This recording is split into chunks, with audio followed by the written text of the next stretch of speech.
is BGB, your home for memorable entertainment. Well, today it definitely felt like winter with temperatures in the 40s on top of the clouds and the rain. But another taste of spring coming our way tomorrow. Highs climb all the way into the 70s and we're back to sunshine. I'll have all the details on your forecast coming up. Now at 10, a local council is working to support police officers in Georgia. We'll have those details straight ahead. And a new South Carolina bill to crack down on underage vaping and increase regulations for products sold in the state. As News at 10 starts now. Live from Television Park, this is WJBF News Channel 6 at 10 on MeTV.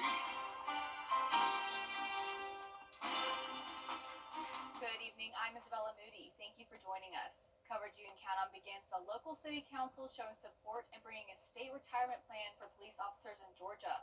I was able to speak to one of the officers who is in support about this and why it is so important.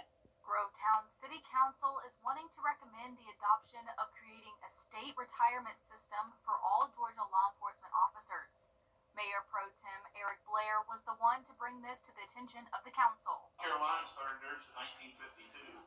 Alabama started theirs in 1945. Mississippi, they've had one since 1958. Georgia is one of the few states in the nation that do not have a state retirement plan. And I think that our legislation needs to consider that. So that's the idea of this resolution. Right now, the retirement plan in Georgia is based on various municipalities or county governments one's works at. So there are no portable retirements, allowing officers to carry over years of service to go from one job to another, unless going from one that is a part of the Georgia Municipal Association. You have somebody that starts at a local department and spends 5 or 6 years and then says, oh, well, I want to go to the state patrol. Well, that's 5 or 6 years that they're not going to have the credit for. They're going to have to go and start over again at the state patrol or the GBI or vice versa. Grovetown Chief of Police Jamie Kitchens told me the job is not only difficult in nature, but they want to have more incentive on bringing in new officers and retaining them. I'm just representative of many. I guess I'm just the loudmouth that's got out here. Nobody should expect anybody to give 40 years in this profession with what it takes on you physically, mentally. All right, this time, please cast your vote. Motion passes. Grovetown will bring the resolution to state officials to show that they are in support of this idea and encourage surrounding counties to do this as well. 3 bills and $50 million have been set aside to keep both students and teachers safe in the state of Georgia. Ricky and Alyssa's law will require all Georgia schools to have mobile panic alarms to alert first responders. Senate Bill 61 will strengthen the state's law so attempted murders and terror attacks towards schools by juveniles will be tried as adults. Finally, Senate Bill 179 will require transferring students to show their academic and disciplinary records to the new school within 10 days. In this situation with Appalachia, certainly parental involvement doesn't seem like that was as appropriate as it could have been. School safety, certainly the security officers that we had put there limited the fatalities and morbidity and mortality related to that shooting. State House lawmakers will review the bills in committee and may add changes to the legislation, but will have to do before the session ends April 4th. A bill is headed to the Senate floor in South Carolina that, if passed, would force businesses that sell vape products to have guidelines and regulations on what can be sold. It would also require the Attorney General's office to ensure that electronic nicotine delivery system products sold in South Carolina are approved by the U.S. Food and Drug Administration. The Attorney General would also need to be notified if there are ingredient changes in the devices. But the very minimum, I think, just having a standardized process by which we say, we're going to allow for these, but we're not going to allow for those, that signals to our retailers what is okay and what's not. My only suggestion was leave the FDA registry requirement there and find a way to provide provisional way for folks operating in our state's borders who are pending that approval not to be shut down. Lawmakers say the main goal of the bill is to protect children from using nicotine products. Currently in South Carolina, it is illegal for a person under the age of 18 to vape. It is time now for first check of the weather with Chief Meteorologist Jenna Petracci. Jenna? Well, it was such a rainy day, Isabella. Definitely felt super cold out there as well for this time of the year. year. You know, we're in early March now, and that's when temperatures are typically in the 70s. But today we were in the 40s, and there's the rain on satellite and radar. On top of that, we have the cloud cover. It's just light rain though, so that's the good news. So you don't have to worry about any heavy downpours if you're headed out late tonight. All of the the heavy rain and storms are focused over towards North Carolina, closer to that center of low pressure. You can see our satellite product is sort of disappearing here, but even though it looks like it's clearing out, we are still cloudy. And now then as we go into the overnight hours, that's when we'll start to clear out. So right now on our Terry Lambert Hyundai Skyview cam, we still have those raindrops on the lens, and it is soaked outside. But luckily, since this rain is coming down so steady and light, we are not seeing any flooding concerns. Our low today was 45, and the high was only 4 degrees warmer than that at 49 degrees, putting us over 20 degrees below our average of 70. And as for the rainfall accumulation in Augusta, we got up to around 3/4 of an inch. Very beneficial rain overall. It has been pretty dry lately, so even though today wasn't the prettiest day, it was nice that we got that rain.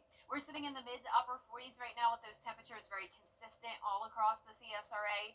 Winds are coming out of the north and west, and those are up to around 8 miles per hour sustained. It is pretty gusty, with those gusts now up to 23 in Augusta and Aiken.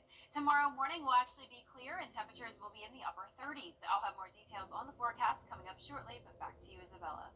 Thank you, Jenna. The Carolina Forest Community is imposing stricter burning laws in South Carolina. The State Forestry Commission says the resident caused the wildfire last week by burning debris. State Representative Tim McGinnis says he'll propose a bill that will encourage residents to be cautious about burning. Right now, the penalty for burning debris in South Carolina is a $200 fine for the first offense and $500 for the second offense. The state forester agreed the law needs to be reconsidered. Most of those originated in the 60s, and so if you look at the time value of money, what was a $200 fine in the 60s was a lot of money. Today, that's not a lot of money. So it does deserve looking at, and I appreciate Representative McGinnis looking at that, and I've already been talking with the governor's office about that as well. According to the South Carolina Forestry Commission, the wildfire in Myrtle Beach is 55% contained. Augusta leaders are looking at drawing the line on certain developments. Over the last few years, Augusta has seen an increase in the number of apartment complexes being built. But at their meeting Tuesday, city leaders are scheduled to discuss imposing a moratorium on future apartment construction. The idea is that this will encourage more single-family homes. The only way we're going to have anything here in Richmond County, especially in South Richmond County, is rather have house tops, rooftops, than apartment complexes. Apartment complexes put an impact on our infrastructure, it puts an impact on our school system. But Guilfoyle says the moratorium would not include the downtown business district. It's been a little more than a year since Thomas Jefferson Academy student died.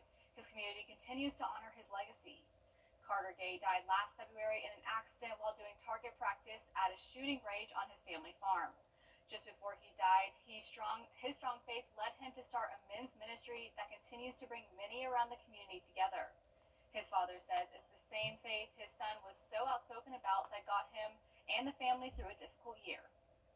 I've asked a lot of questions about why, and one of the first things that hit me was God told me, said, how can you ask me why I could let this happen to your son when I freely gave you mine, so that you can spend eternity with yours and with me. And what better answer could there be than that? And does it make it a lot easier? But, I know I'm going to see him again. The ministry meets on 2 Saturday mornings a month at your Hope Church in Matthews, Georgia. The sun will quickly return tomorrow as temperatures heat up into the mid to upper 70s. Then by this weekend, we'll have another chance of rain. Details after this break. The Giving Your Best Award salutes volunteers in the CSRA for going above and beyond in our community. The Giving Your Best partners congratulate our latest winner, Cecilia Brown. Every fall, she honors her son with donation drives for the Children's Hospital of Georgia. She's also a volunteer for the Leukemia and Lymphoma Society. Giving Your Best is brought to you by Science Co., Piedmont Augusta, Security Federal Bank, and News Channel 6. Would you buy a life insurance? If you've been injured, we take immediate action to get you the help you need. The call, As soon as I called Austin Jackson, I was very assured and at ease. The response, They handled everything so that I could focus on getting better. the work, They took on the insurance company for me. the result. I am very happy with the settlement I received. That's why you would get the Augusta guy. Call Austin Jackson, the Augusta guy, 706-724-7224. I'm talking. Now, your most accurate forecast with WJBF Live Viper 6. Welcome back. Every single spot in the CSRA saw at least a little bit of rain today. Over the last 24 hours, Augusta picked up around 3/4 of an inch, near a 1/2 of an inch in Aiken County, and then down towards our southwestern counties, some places got over an inch, such as Sandersville. That's where I was tracking a heavier shower earlier, but now it's all very light activity on our satellite and radar, and we do still have that dense cloud cover. Now, zooming out, you can see that low pressure exiting off the coast, so we only have another hour or two of rain, and then by the time you're headed out the door tomorrow morning, we'll already be drying out. Our Terry Lambert Hyundai Skyview cam showing that rainy view though, and if you look closely here, you can see the American flag blowing back and forth there in downtown Waynesboro, and because of that northwest wind up to 8 miles per hour, that's actually knocking the feels like temperature down to only 42 degrees at this 10 o'clock hour. So 46 is your actual temperature, and it's feeling like below 40s. Pretty chilly for early March. Dew point of 44, so we do still have some drier air in place though. That's why the rain is very light today, and current temperatures are in those mid to upper 40s across the entire area. Our futurecasts over the next hour showing that rain continue to push off towards the east. Places like Aiken, Barnwell, Bamberg, and Allendale County still dealing with that until around midnight. Then you can see the clearing starting out towards the west. And then by the time we get to 4 o'clock tomorrow morning, most of us sitting nice and clear to kick off our Tuesday. Still some passing clouds here and there, but overall a beautiful sunny day. And temperatures will be starting out in the upper 30s, so chilly, but you won't need a jacket at all in the afternoon as we'll climb to 70, if not warmer, and it will also have the sunshine making it feel even warmer. So this rain today was very beneficial. We are seeing that second phase of drought across the majority of the CSRA. Notice the rainfall total so far for the month of March only at 1.25 inches roughly, and a lot of that rain happened today. So typically we end the month with 4 inches. Of course, we still have a while to get to that, but I can tell you that over the next 7 days, we're not seeing a lot of rain. It looks like we'll have another chance though Saturday night into Sunday, and we'll be also watching that for the possibility of storms. A little too early to tell yet all the fine details, but we'll be watching that and keep you updated. High temperatures are looking warm for the rest of this week, so don't let today fool you. We are back into the 70s tomorrow, and then 80s will be here on Saturday, but so will the pollen. So with the warmer weather and us drying out, we're back to those high to extreme levels on our Wednesday and Thursday. Low temperatures tonight will be in the upper 30s, chilly for sure. Highs tomorrow will be in the low to middle 70s. And as for that 10-day forecast, we're going to see mostly cloudy skies, maybe a slight chance of rain on Thursday, and then that rain chance again over the weekend. And next week looks beautiful as well, so looking forward to that. Thanks, Jenna. Daylight savings time kicked in Sunday, and our clock sprang forward. We're now enjoying that extra evening light, but what's the science behind this shift? Meteorologist Miller Hyatt breaks it down. Hello everyone, meteorologist Miller Hyatt here. As you know, we just observed the start of daylight saving time, and I hope you remembered to turn your clocks ahead an hour, but thankfully we do have those smartphones for us to automatically do so. It's also a good time to check your smoke and carbon monoxide detector batteries as well. Now, why do we change our clocks? Well, it's not just to mess with our sleep cycles. The reason is behind the seasons. The Earth is tilted on its axis at 23.5 degrees, and that tilt is what gives us our seasons. So let's look at the seasons here. We have 4 seasons, of course: spring, summer, fall, and winter. During the winter, the northern hemisphere is tilted away from the sun, so days are shorter, meaning later sunrises and earlier sunsets.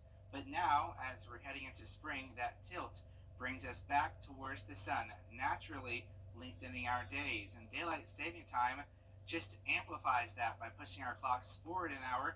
We've shifted some morning light to the evening. So here are some pros of changing our clocks. It's to maximize daylight hours. That's the primary reason. We can spend more time outdoors, and also to conserve energy. We don't have to use our artificial lighting as much. Economic benefits are also why we change our clocks. and seasonal alignment with Earth's tilt, like we just talked about, agricultural adjustments, safety considerations, standardization and coordination, and psychological and lifestyle boost. So there are unfortunately negative impacts. One of the main impacts is to our circadian rhythm, which is a 24-hour cycle. So this disrupts our sleep patterns. And when we get less sleep, what does that mean? Well, an increased risk of car accidents in the mornings after observing the start of daylight saving time. There's also increased health risks such as stroke and heart attack, and an inconvenience of changing clocks twice a year. So that's why we change our clocks, and I have a more detailed look at the changing of our clocks on my blog, Beyond the Forecast, on WJBF.com. Come on in to Davis Appliance and Furniture, where you can find the best deals in town. It's tax time, so when that refund comes in, it's the perfect time to get the furniture you've always wanted. For the brands you trust at the lowest prices, visit us at Davis Appliance and Furniture. Come on in to Davis Appliance and Furniture, where you can find the best deals in town. It's tax time, so when that refund comes in, it's the perfect time to get the furniture you've always wanted. For the brands you trust at the lowest prices, visit us at Davis Appliance and Furniture. Documents released show the Hyundai Meta plant in Bryan County, Georgia didn't meet the city of Savannah's wastewater standards for pH solids and metals. A notice of violation was issued in October, but that didn't stop Hyundai from dumping that wastewater elsewhere. Sarah Smith has the latest. Causing the Environmental Protection Division to get involved. Industrial pollutants can cause all sorts of water quality issues and even health issues. In this case, metal in the pipes at the Hyundai Meta plant contaminated the wastewater. Records gathered by the Ogeechee Riverkeeper show the plant in Bryan County stopped discharging wastewater to the city of Savannah's treatment systems on September 26th, a precaution ahead of Hurricane Helene. But once the storm passed and after further analysis, the city of Savannah determined Hyundai's wastewater didn't meet their safety standards, levels of pH, metals, and solids too high, according to a spokesperson with HMGMA. The pipes are being replaced, work expected to be completed by September. Damon Mullis with the Ogeechee Riverkeeper says the amount of chemicals found is troubling though, since the wastewater will soon move to the Bryan County treatment plant, which is still under construction. That water then flowing to the Ogeechee River. Water doesn't meet that pre-treatment permit, there's a very good chance that it will mess up the equilibrium in the processing system. And so it may cause a wastewater treatment plant to not be able to treat all of the waste it's treating as adequately as it should.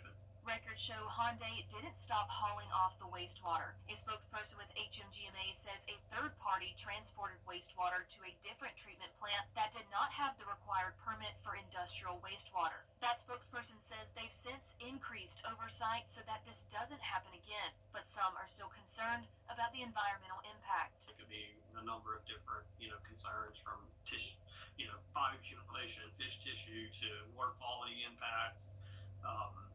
If that water is released in an area downstream of drinking water, then that's extra contaminants that the drinking water facility would have to take out. According to the city of Savannah, they, Hyundai, Georgia EPD, and Bryan County are all working together to try and correct this issue. A spokesperson tells me Hyundai took this issue seriously and is committed to being good environmental stewards. Adverse childhood experience. Now, WJBF sports coverage you can count on. Both Augusta U and USC Aiken have officially punched their ticket into the Division II NCAA men's basketball tournament, and now they'll spend this whole week preparing for their respective opponents. One team going dancing is the second-seeded USC Aiken Pacers. They earned the automatic bid thanks to winning the Peach Belt Conference tournament on Sunday against USC Beaufort. They finished out the year 23-8, and they will take on the 7th seed Catawba in Columbus. It marks the third consecutive NCAA tournament bid and fourth time under head coach Mark Vanderslice. Tip-off set for Saturday, 2:30 p.m. at Columbus State. And the Jags are coming off a Peach Belt Conference quarterfinals loss against North Georgia, but they're now turning the page to the postseason. That means extra practice time over the weekend. Augusta is the 6th seed in the Southeast region. They'll play their first ever opponent for their first time, Lenore Ryan in Columbus, on Saturday at noon. Now, after going 0-4 to start the season, the Jags finished out the year 19-10, just enough to guarantee them at least one more game. It'll be a big challenge, and just happy to be playing this time of year. There's 300 plus teams in Division II basketball, and only 64 of them are getting a chance to play. It's a very good team, and it's exciting to play somebody different. And this time of year, you just worry about the opponent in front of you. And over to the ACC Conference, the Georgia Tech Yellow Jackets are preparing for their ACC Conference Tournament opponent, the Virginia Cavaliers, in Charlotte Spectrum Center. For the first time in 4 years, the Yellow Jackets earned a first-round bye in the ACC Tournament, drawing the number 8 seed. Now, Tech has won 5 of its last 7 games, while Virginia, they've lost 5 of their last 7 entering the tournament. Tip-off set for Wednesday at noon. The winner gets to play top-seeded Duke in the quarterfinals. More importantly than a game plan for me, honestly, is we got to go in here feeling good about ourselves and confident. You know what I mean? Like, that's the biggest thing. I think getting off to a good start going to be important. I think putting Virginia in a deficit is important. They're a totally different team when they're playing with a lead compared to when they're playing come from behind. The Clemson Tigers are also gearing up for the ACC tournament, but they'll have to wait until Thursday to find out who their opponent is in the quarterfinals. The Tigers are coming off a program record 26 regular season win over Virginia Tech. In that game, they forced a season-high 23 turnovers that turned into 25 points. Tip-off set for Thursday, 9:30 p.m. on ESPN and ESPN2. Shifting to college baseball, Clemson's Jaron Purify was named the ACC Player of the Week. The infielder led the Tigers to a 5-0 record, going 12 for 20 with 2 homers, 2 triples, a double, 9 RBI, and 5 runs. He has a .447 batting average and a .500 on-base percentage. That's it for sports. We'll be right back. I'm a registered nurse in the Augusta area, and we can see a lot of falls and a lot of injuries from falls, specifically in the bathroom area. I like to focus on safety measures that we can place to prevent those falls from happening. I would recommend adding in a low threshold entry, adding in grab bars and seats for the shower, and finally a handheld shower head that can be used standing up or sitting down. If someone you love is getting older or has mobility issues, I would really encourage you to take the steps to increase the safety in the bathroom. Protect your loved ones with Top Doctor. Saving money. And last but not least, overall wellness for athletes is a growing conversation. And an Austin app creator hopes to shine a light on mental health for younger competitors who are learning to navigate the pressure. Jayla Washington gives us some insight. No matter the sport, athletes are under a lot of pressure. Fresh off the Summer Olympics, this South by Southwest panel addressed that, featuring Olympic gold medalists Caleb Dressel and Austin's own Gabby Thomas. The two talking about managing overall wellness while competing at the highest level in their sports. I'm so glad it's been an evolving conversation, right? Because for us athletes, it is really half the battle. And for so long, it was something that was overlooked, and everyone just focused on your physical health. But mental health at our level, I mean, at any level really, is so important. Well, Dressel and Thomas share their experiences and stories here at South by. This is the group features. A new app, Nui Sport, that officially launched this year with the goal of focusing on mental wellness is growing. The onboarding's fun. While Dressel and Thomas aren't involved, other big-name athletes are. It's like they know that some of their favorite players have been through that very thing that they've been through. So to know that they're not alone. So far, more than 200 young athletes are using the app. It's just important that we have them start working on their mental game so much earlier so they can learn to kind of withstand that pressure and that they're feeling at a younger age. Keeping wellness center stage from the start. There are a lot of pressures that come with being an athlete and a lot of things in life, but if you can see that your role models are taking it seriously, then you should too. The news continues at the top of the hour on News Channel 6 at 11. And Hogan's Heroes is next.